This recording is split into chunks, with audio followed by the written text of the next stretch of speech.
I am a huge fan of turn-based combat, and for years there was no bigger name in the genre than Final Fantasy, but turn-based games just aren't very popular anymore, so the series, for better or worse, has moved away from it.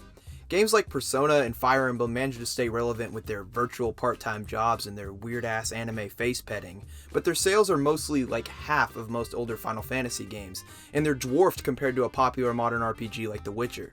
And that's in a large part because turn-based games have become somewhat niche. But Final Fantasy is supposed to be anything but niche. It's the face of Square Enix, and while Square seems content with letting Dragon Quest sell like crack in Japan, it's clear that they have no intention of settling with Final Fantasy. So Square Enix has been experimenting with Final Fantasy's gameplay and this gradual shift away from turn-based combat. The main installments really took a different turn with Final Fantasy XII, and then Final Fantasy XIII again with the paradigm shifts. But at the end of the day, these were still turn-based Final Fantasy games. It wasn't until Final Fantasy XV that Square completely threw out turn-based combat to revitalize the series as a Final Fantasy for fans and first-timers. And before I deep-throat Final Fantasy VII Remake for modernizing the series' gameplay while preserving its spirit, I want to talk about Final Fantasy XV and how it fails to accomplish this.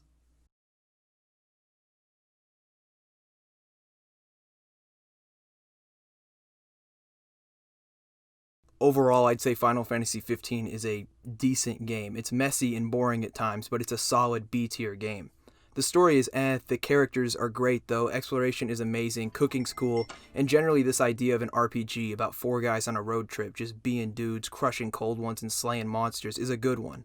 But the combat is abysmal. At its best, it's passive and hands-off, and at its worst, it's this messy, visually confusing shit show. The offense is stupidly simple and mostly automated, as is the defense, and abilities and other mechanics feel inconsequential. Dodging somehow manages to be both baby-time easy and also incredibly unwieldy, with no telegraphing of what moves are unblockable. Nothing about the melee feels concrete, parrying has this stupidly huge window, and when you combine all of this it just feels like skill is not a factor, which is fine for a turn-based game but really bad for an action RPG. And the longer a battle is drawn out, the more and more boring it feels to just hold the attack button or hold the dodge button. At times the combat can feel weighty and entertaining, but only really in small battles. You start adding more enemies and it gets hectic and disjointed pretty quickly, and then even worse once you start adding enemies with ranged attacks. Not to mention the game constantly stops you so it can do some forcibly cinematic bullshit. Then there's this weird, fucked up MP and HP recovery system which is cracked out and bizarre for a game like this. The way your max HP depletes and you can't use potions to restore it is fucking whack. It feels like they were trying to implement the health regeneration from cover shooters. And to go right along with that, they added the worst cover system ever. Not only is getting into cover janky as shit, but the spots where you can take cover are way too specific. And objects not specifically designed to be cover will offer you no protection, even though they completely stand in the way of you and the people shooting at you. Hell, you'll get shot in plenty of spaces that are designated as cover. And God forbid you try to take cover when people are already shooting at you. This is the prime example of one of those things that looked way cooler in the announcement trailer but then didn't pan out well in the actual game. The combat overall feels gimmicky, disjointed, and inconsequential. The progression is also disappointing, especially when you look at past entries of the series.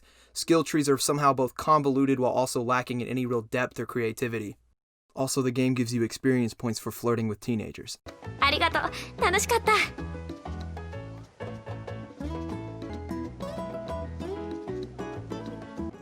俺もありがとな。楽しかった。喜んでくれて嬉しい。 All in all, this just doesn't feel like Final Fantasy, especially with the way that they handle things like summons and the fact that spells are consumables you craft. In a series its biggest names are hailed for depth, whether that's in the approach to combat or the progression of the characters. 15 is shallow, it's all looks, it's boring and tries way too hard to be cinematic and emulate the industry around it. This didn't feel like a step forward for Final Fantasy, it felt like a step nowhere. You could say that this was another attempt at pushing the series forward, but it was a total failure. It abandoned a lot of what made the past games so great, but it certainly is modern, I'll give them that, right down to the way that it was released incomplete and then made into a full game through updates and paid DLC. So if this is how future mainline Final Fantasy games are going to play, then I want no part of it. You can keep your clunky combat, your boy bands, your open world, and your slutty mechanics. But if the combat's going to be like this,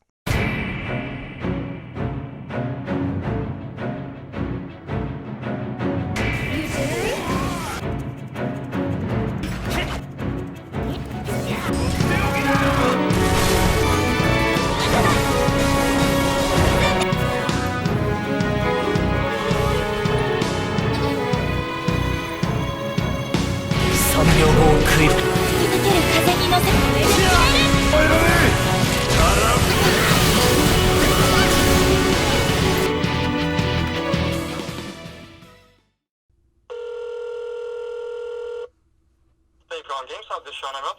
Hiya, Sean. I'd like to buy 17 copies of Final Fantasy VII Remake.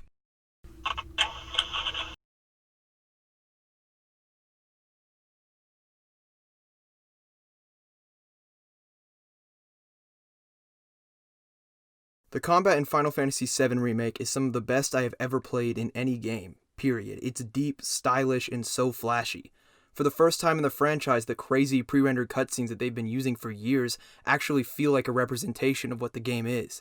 Needless to say, this is easily the most exciting Final Fantasy game to play, and I don't have to have played all 10,000 of them to know that, because as great as they were, playing them is about as involved as operating a microwave.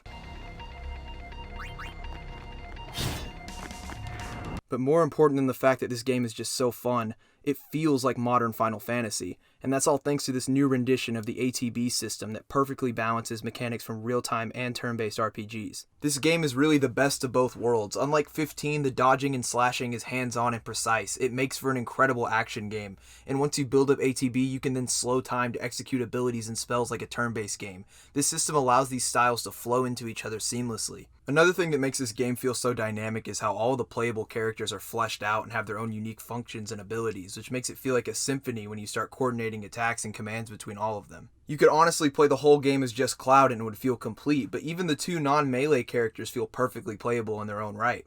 The boss fight that's just Aerith and Barret was surprisingly a blast and felt almost like a cover shooter, something that, again, Final Fantasy XV failed to make work right. And despite a few imperfections in playing as them, it's so satisfying to set up wards and chain together spells or shove your gat in some dude's face. Say goodnight, motherfucker! But despite being unlike anything I've ever played before, this still feels so much like Final Fantasy. On top of the turn-based elements, you have a lot of smaller ways that the series has returned to form since Final Fantasy XV. With how things like spells and summons work, enemies call out their attacks before they use them, and even passive abilities like First Strike return in a way that impacts ATB instead of turns. And the progression? Oh mama. Progression of the characters was always one of my favorite things about other Final Fantasy games, and 7 Remake does it just as well. I didn't play the original game, but my understanding is that the materia functions the same way here. It fits brilliantly, but I don't want to waste time talking about that. Where the game stands out in its own right from the rest of the franchises with the weapon upgrades. What's so brilliant is that instead of choosing how the characters permanently develop, you get to freely develop these weapons that essentially serve as builds for the characters that you can swap out given the situation. And while it could stand to be just a little bit deeper, it does at times make a pretty big impact and overall makes it fun to invest time in upgrading them. And you'd think, considering how fun, dynamic, flashy, and tactical the combat is, that the replay value of this game would be incredibly high. And from a combat perspective, it is, without a doubt. Going into a fight with foresight, with more options and strategies available to you, is maybe more fun the second time around. But thanks to some huge gaping flaws, this game is at times unbearable to play again.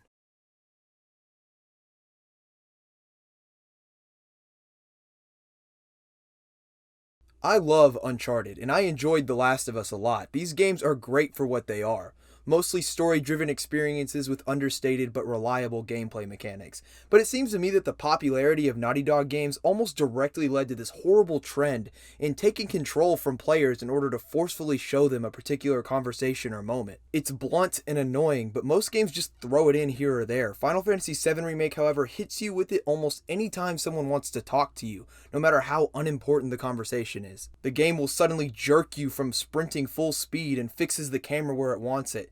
Isolated, it's a small nuisance, but it happens so much that it becomes a big issue, especially when the game is showing you shit like this tree that no one even mentions. Midgar really feels alive. It's so visually interesting, and that's why it's infuriating when the game stops you from looking around. I was so entranced when I first stepped foot into Sector 7, so eager to explore. And then the game wouldn't even let me go down this fucking alley just to see what's down there, all because Tifa is waiting for Cloud on the steps of the bar. This was my first time experiencing the Final Fantasy VII story, so at this point, I don't care about her or her knockers. I don't know you, lady! And if it were just a few moments here or there, that'd be whatever, but it happens constantly. Much like Final Fantasy XV, the game is trying way too hard to be cinematic instead of letting players decide what to take interest in. By the end of the game, it's taxing and makes me want to scream every time I feel the control of Cloud shifting away from me. This game is at war with the pace of the story. There are moments where characters are in danger or everything is on fucking fire, but for some reason Cloud is just walking. Final Fantasy XIII is just a giant hallway with monsters, and even that feels less restrictive than this. And the longer it goes on, the worse it gets, especially in the last 4 chapters, which is supposed to be the most exciting part of the game. Once inside the Shinra building, you legitimately have to sit through an actual guided tour. And there's like minutes where you're standing there having to wait for the next area to be shown to you, because you can't leave until the woman on the intercom lets you. Did the developers actually expect players to want to look at these slow panning graphics of Shinra employees? Combine all of this with some of the slowest, clunkiest platforming I have ever had to suffer through, and you have yourself what may be the worst final area ever. It starts off with this tension and excitement. You're readying up for the conflict the entire game has been building itself up to, and then the game just shoots its momentum in the foot every chance it gets. This is supposed to be the climax. I know that part of the point of this section is that normal people work at Shinra too, and that's very important to the major themes of perspective and corporate control, but you needed one scene to get that across, not to spend over an hour walking up escalators and being on this tour. And you know, after the tour, it doesn't really get much better. When you finally get to Hojo's lab and the action starts again, every single fight is followed by a needless cutscene or some unnecessary conversation that forces you to walk and keeps you from going anywhere else. And most of the conversations are characters filling each other in on things the viewer has already seen,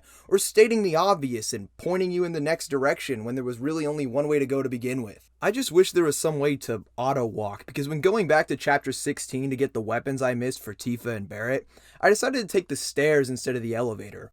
Big mistake. The game forces you to literally walk up 30 flights of stairs real time. It's mind-numbing, and all for this joke about how tired they are. It's so stupid. Then I screwed up and passed the part where you get Barrett's weapon, and I almost had an aneurysm, because unlike other games, there aren't checkpoints within the chapter you can skip to. It's all or nothing. It's as though the developers don't realize that this clashes so strongly with the gameplay and betrays the entire vibe of this game. It's like contextually you know the story should be blazing forward, but the game is doing everything it can to drag its feet, and it's worse off because of it. This isn't a slow burn with minimalistic gameplay. This is an over-the-top, electrifying JRPG with deep, flashy combat, giant robots, motorcycles, and tits.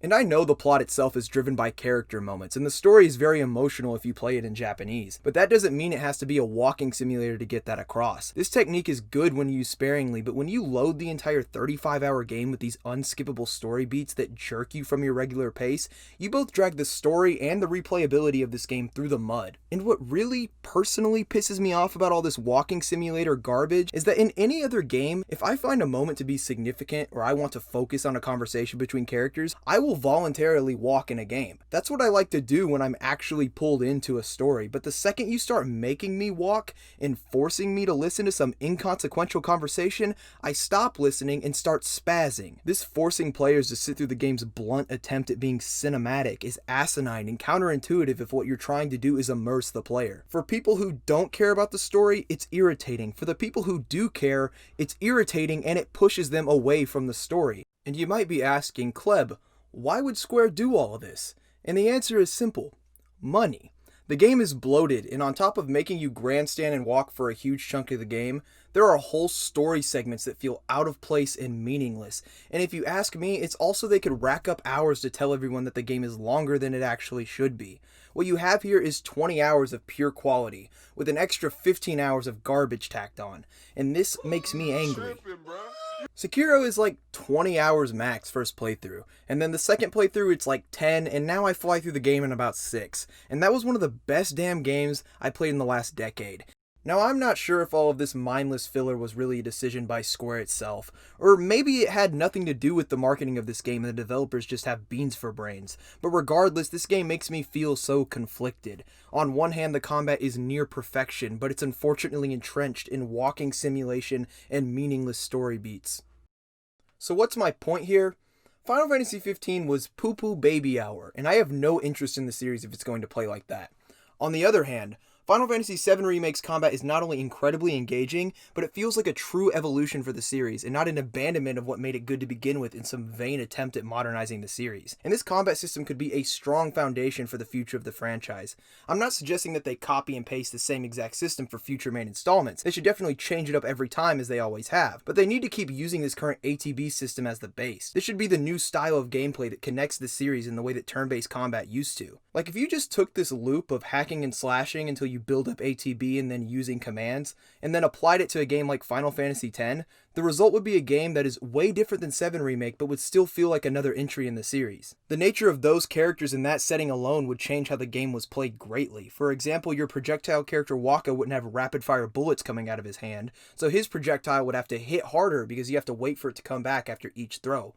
Weapons wouldn't be upgraded like they are in FF7R, but you would still have the sphere grid, so you would be able to develop these characters with freedom all the same, and create hybrids of them once you got to a certain level. Obviously, you could also just balance the game differently, making abilities cost MP, so you need to use more items, and maybe certain characters like Riku would have more ATB slots than others. You see what I'm getting at here? This is an incredible platform for Final Fantasy XVI, or whatever is next to move off of. Final Fantasy VII Remake's gameplay felt like a culmination of 12, 13, and 15's attempts at moving away from turn-based combat.